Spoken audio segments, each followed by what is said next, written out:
Welcome to English Easy Hub. Join us as we ignite the flames of your English learning journey together. Please subscribe to watch and embark on your English learning journey. Don't miss out on the exciting content. In this comprehensive discussion, Andy seeks advice from his teacher on how to speak English more quickly and fluently. The conversation covers various techniques and strategies, including immersion, active listening, shadowing, vocabulary building, pronunciation exercises, and overcoming the fear of making mistakes. The teacher provides in-depth and practical advice, emphasizing the importance of consistency, practice, and setting achievable goals. Hi, teacher. I've been thinking about how to speak English faster. Can you share some effective techniques and skills with me? Of course, Andy. Speaking English quickly and fluently involves several aspects. First, immersion is key. Surround yourself with the language as much as possible. Have you tried listening to English podcasts or watching movies without subtitles? Yes, I have. But sometimes I find it hard to keep up with native speakers. What can I do to improve my listening comprehension?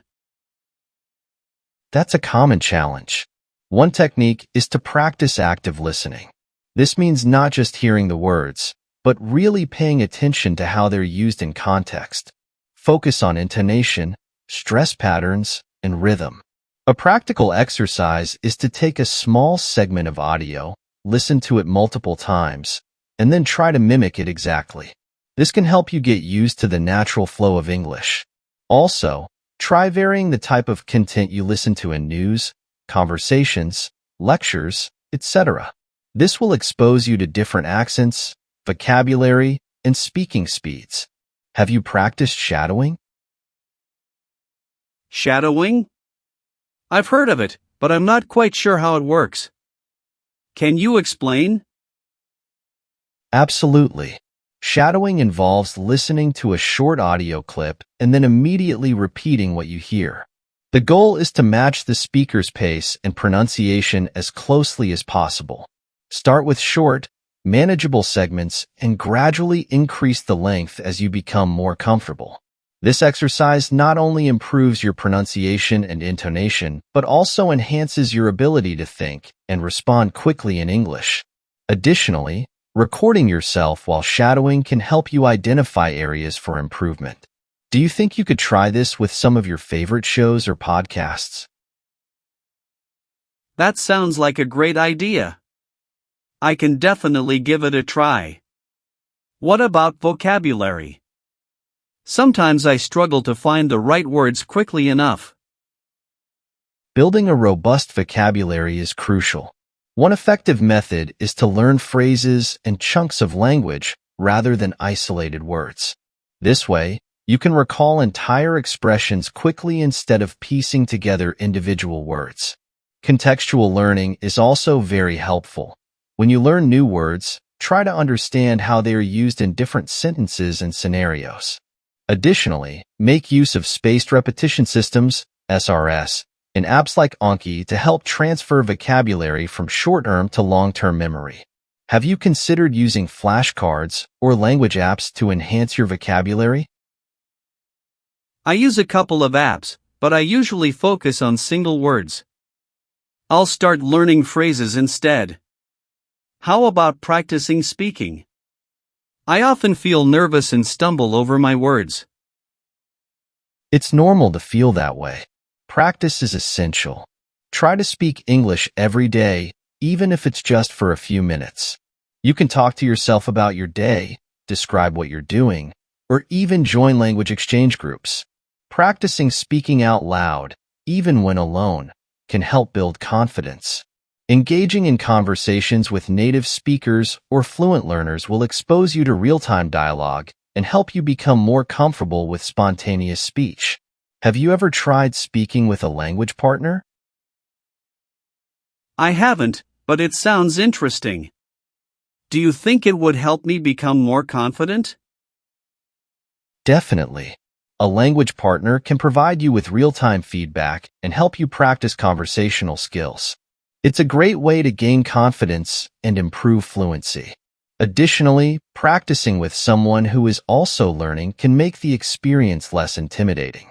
To get the most out of these interactions, you can set specific topics or scenarios for each session to ensure you cover a wide range of vocabulary and situations. Do you have any friends or classmates who are also learning English? Yes, a few of my classmates are learning too. I guess we could practice together. Are there any specific exercises we should focus on during our practice sessions? Role-playing different scenarios can be very effective. For example, you can practice ordering food at a restaurant, asking for directions, or discussing your favorite books and movies. This will help you get used to different contexts and improve your overall communication skills. Additionally, timed speaking exercises where you talk about a topic for 1 or 2 minutes without stopping can help increase your fluency and speed. Have you tried role-playing before? Not really, but it sounds fun and practical. I'll suggest it to my friends. Any other tips for improving my speed and fluency? Try to think in English rather than translating from your native language. This can be challenging at first, but it will make your speech faster and more natural. Start by thinking about simple daily routines and gradually move to more complex thoughts. Additionally, focus on speaking clearly rather than quickly. Clarity is more important, and speed will naturally improve over time. Engaging in activities like debates or discussions on various topics can also enhance your ability to think and respond quickly. How often do you practice speaking in English? Not as often as I should, to be honest.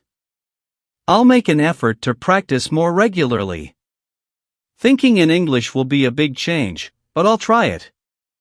Any advice on how to start thinking in English? Start with simple thoughts.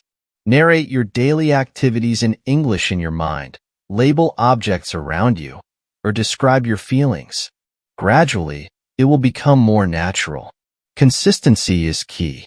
Another technique is to set specific times during the day when you only use English for all your thoughts and activities. This can help reinforce the habit.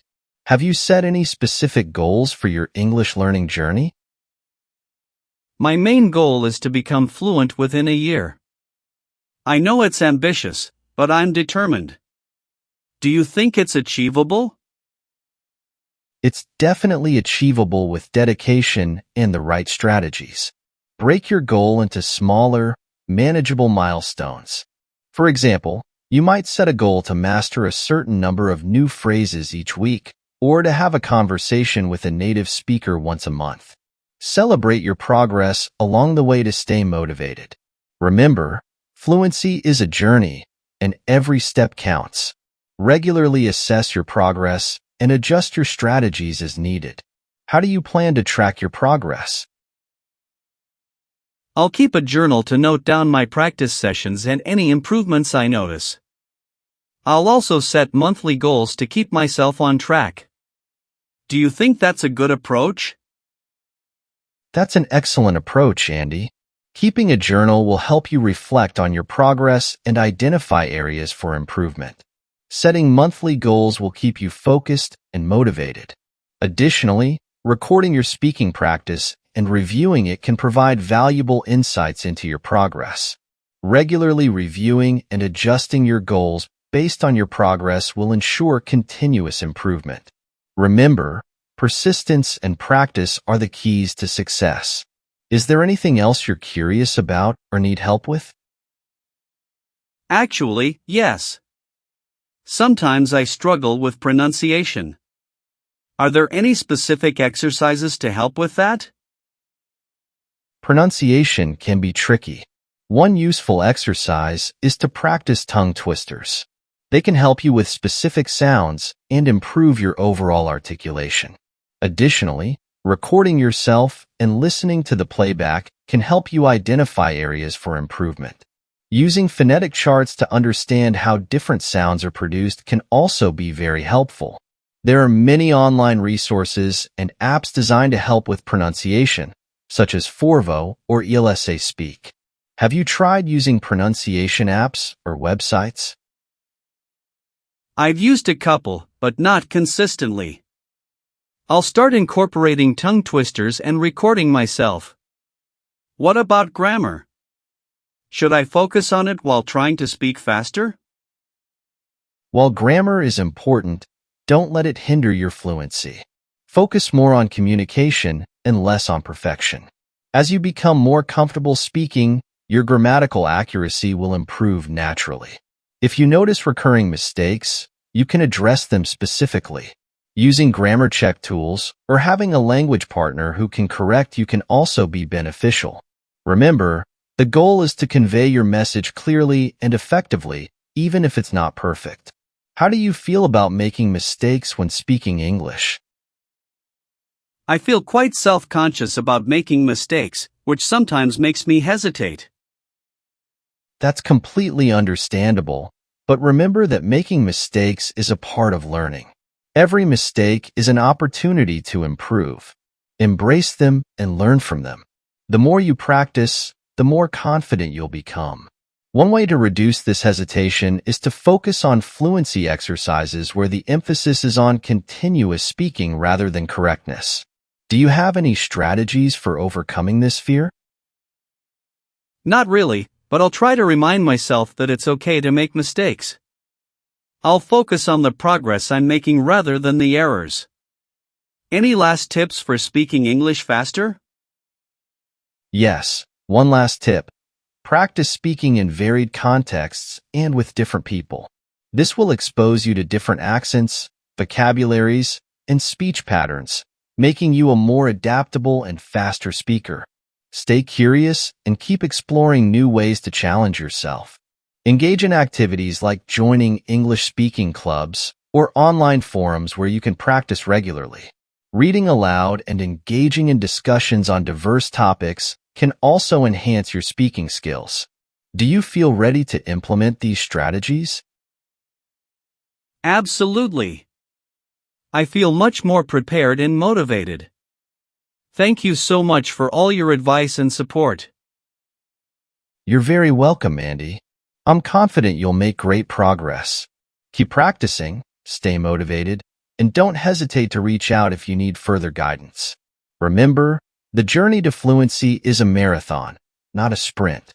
Stay patient and persistent. Good luck. Thank you, teacher. I'll make sure to follow your advice and keep pushing forward. Have a great day. You too, Andy. Keep up the great work. The dialogue concludes with Andy feeling more prepared and motivated to implement the strategies discussed.